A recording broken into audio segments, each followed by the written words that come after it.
This is a mock therapy session. Hi Becky, it's so good to see you. How are you doing today? I'm doing better. Oh good. Well, I noticed you have your diary card, Yeah. and I'm assuming better will be explained by what it was. It was not a good week. Okay. Well, it's always good to see you. You're always great to come to your appointments and bring your card. And I love that you are really good at marking your card every day. I know it's a struggle for a lot of people, so that's amazing that you take the time to do that because it really helps to figure out what life looks like. So let's look here. Oh yeah, it looks like, so I'm just looking at your emotions that you've monitored for the week, and it looks like Wednesday was a pretty rough day for you. It was really bad. Yeah. Yeah, because it looks like before that, usually you're pretty level. We have like a lot of 1s and 2s, but yeah, Wednesday, your misery was at a 4. Your fear and anxiety was at a 4. We've got some shame, 4, sadness, 3, guilt, 4. So let's talk about Wednesday. Let's look at the calendar here. So we have our behaviors that you've been working on. You've had the suicidal thoughts that you've been battling for a long time, I know, and then the shoplifting behavior number 2, and it looks like on Wednesday those both showed up. So there's not much else going on in the week, so let's talk about Wednesday. Okay. Yeah. I don't really want to.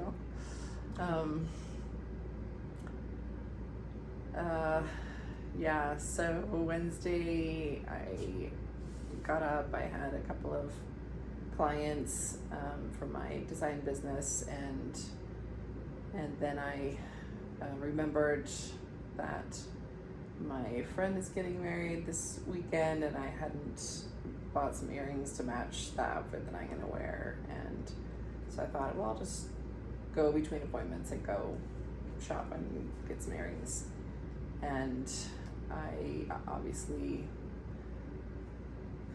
wasn't thinking about my past propensity for shoplifting when I made that choice, and I just went into the store, and as I was driving there I was thinking, oh, so happy for my friend, she's getting married. And then I started thinking, oh, I'm so sad for myself, I'm still alone. And so I went into the store feeling really sad and sorry for myself and lonely, and so I found some earrings that I liked, and I thought, well, I'm just gonna lift my mood a bit by doing something wild, and I'll just toss them in my purse and no one will know, and it'll give me a little buzz, make me feel better. And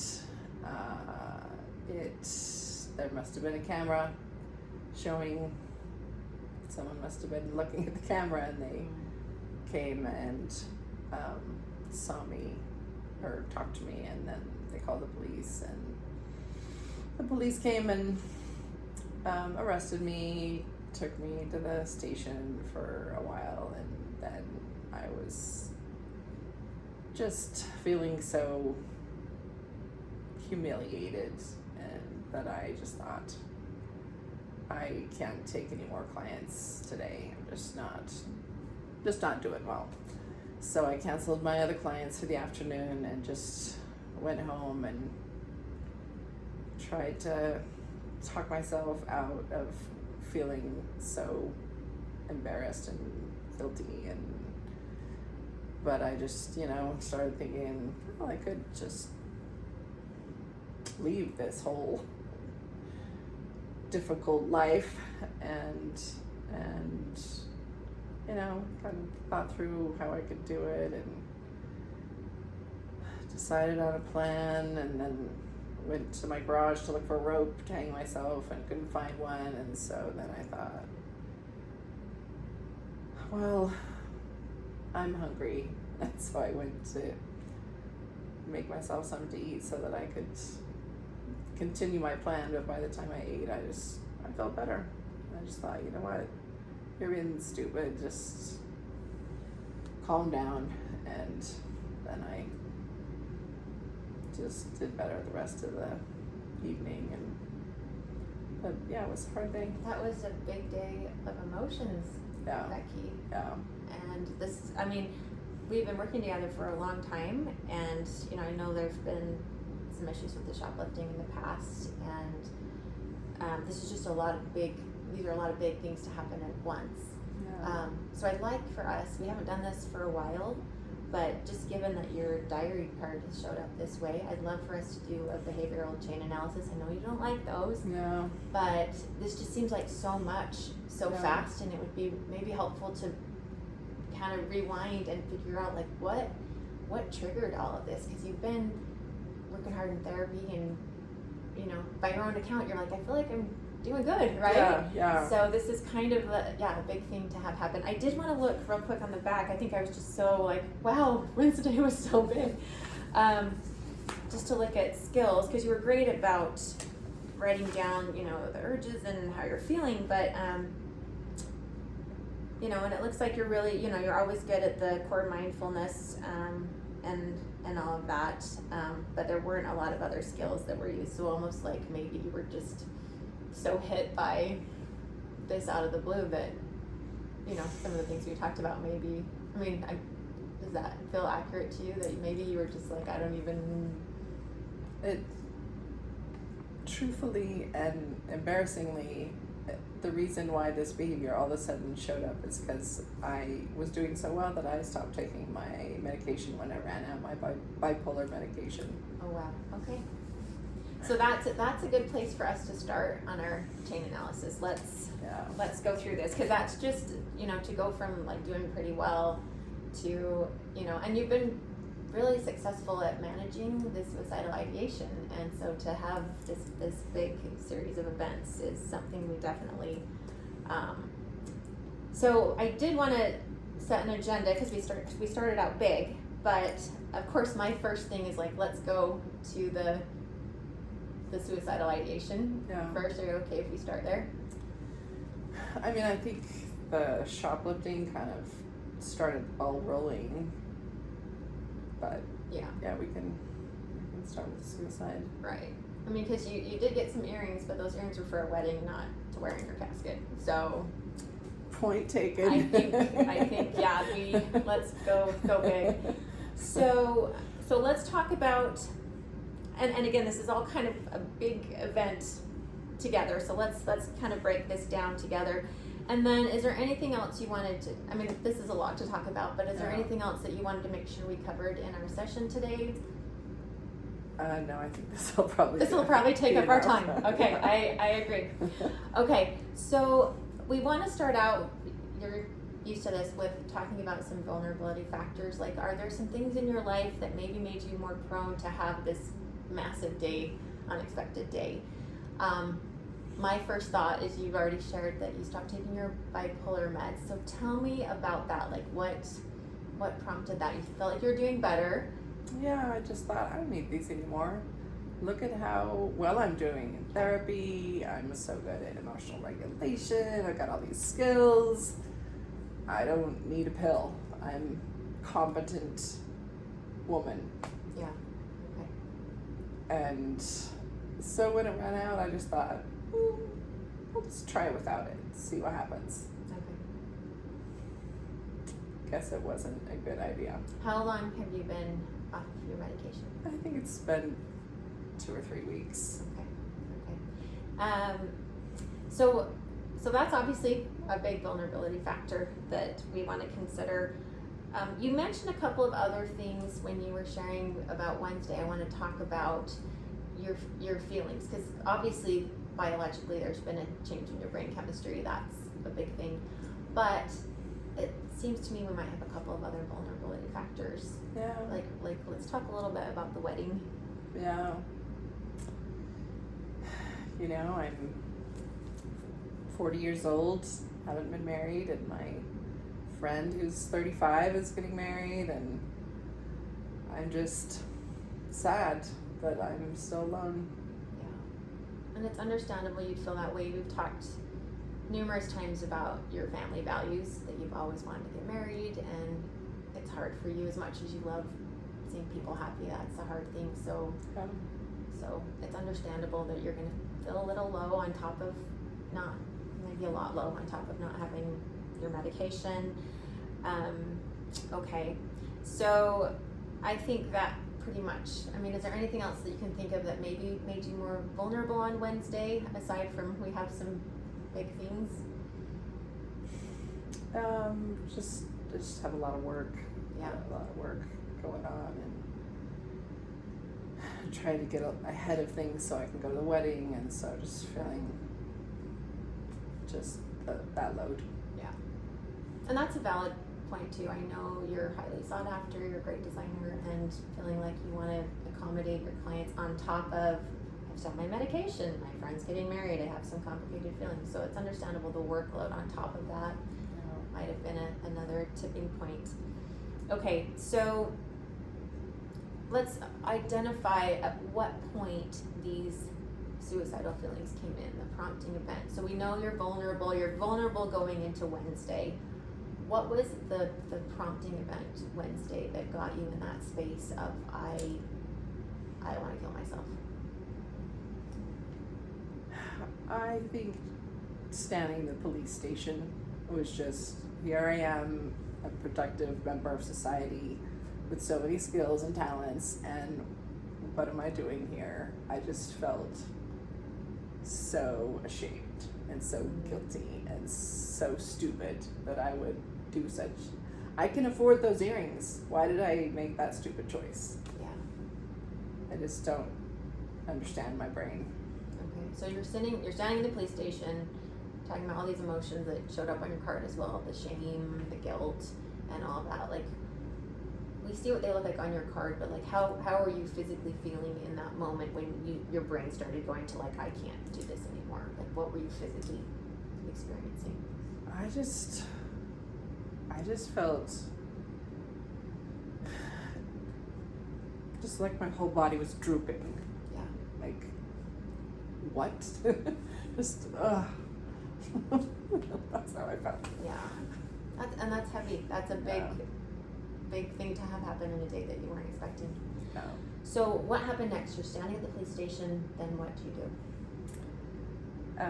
I just thought, I am feeling so many things right now. I don't think I could sit through an appointment with a client. I think I'd be too scattered. Okay. And so I canceled my appointments for the afternoon and went home to just wallow in my misery. Okay.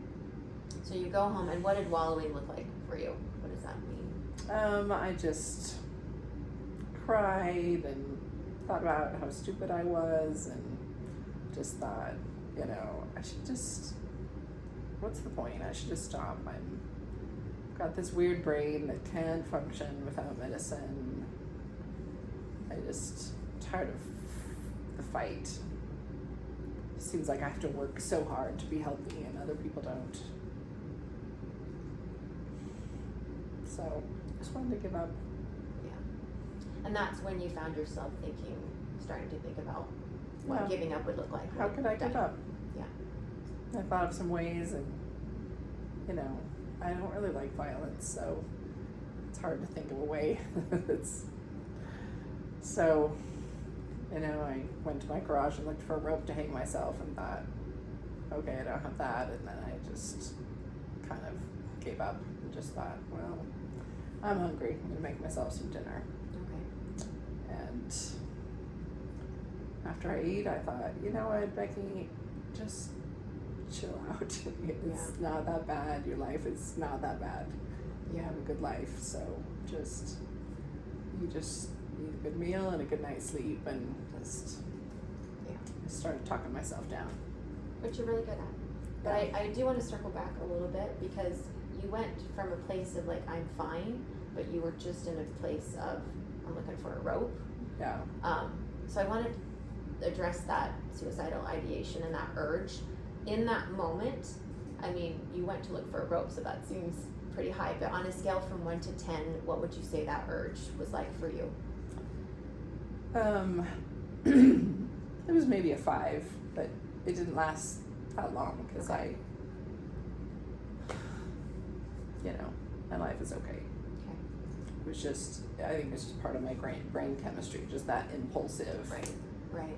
Earrings, ropes, just, Right. and then once I can get my brain back online, then I'm like, no. Okay.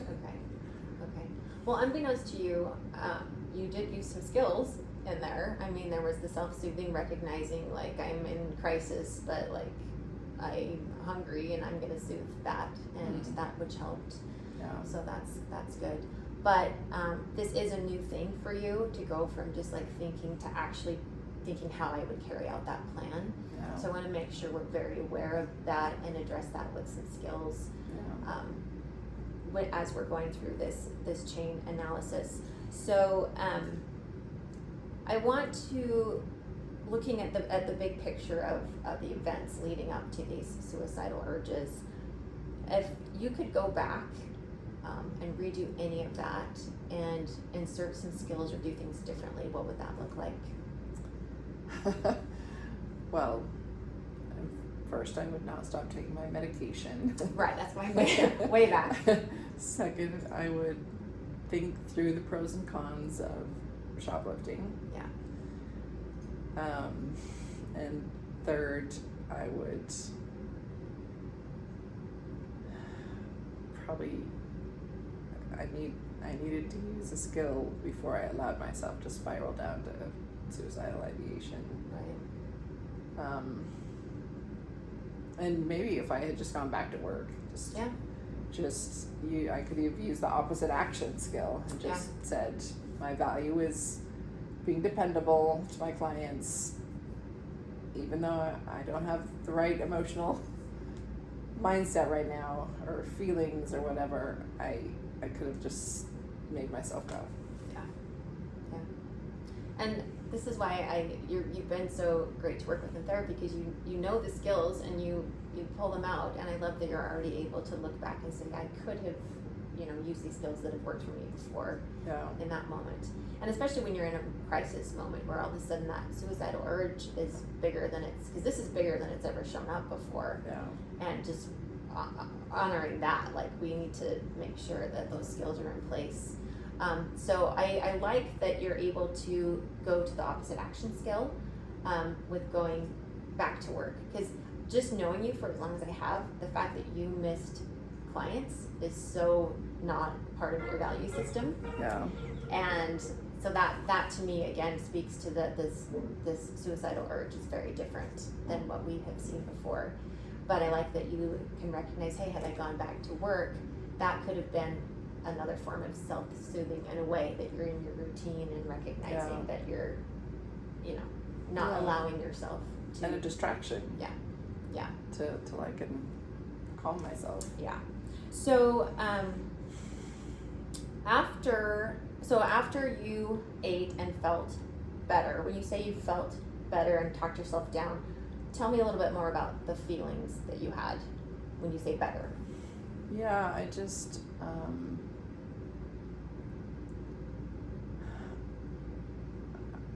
when my urge went down, I mean, there was no rope, and Right. and I didn't want to go anywhere, Yeah. so that kind of just put a damper on the whole thing, and my urge went down to maybe a 2, and then I was like online enough to realize, oh, I haven't eaten in many hours. Yeah. And so that just is, I think, what happened.